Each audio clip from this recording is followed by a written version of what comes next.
guys, Mary back. Now I want to talk to you a little bit more about mason jar foods.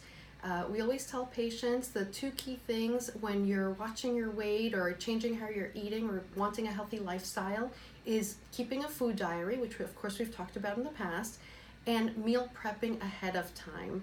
Now, this jar trend is definitely not a new trend, but it is a new trend in my household, so I want to bring it to you too. We find that our schedules are busier and tighter than ever, and the best thing that I ever discovered was getting these mason jars, and it takes me less than an hour in the beginning of the week to really just fill them up, and I have my breakfasts, my snacks, and my lunches, ready to go. I open up my refrigerator, I grab my jars, and I'm off to work. I have my yogurt parfait here, so I have my yogurt along with my fruits.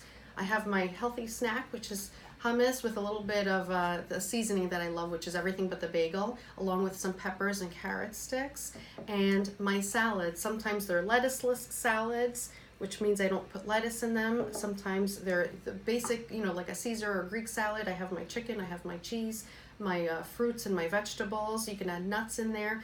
The key to using a mason jar effectively and appropriately is to know how to layer. Put the dressing on the bottom so that everything doesn't get soggy.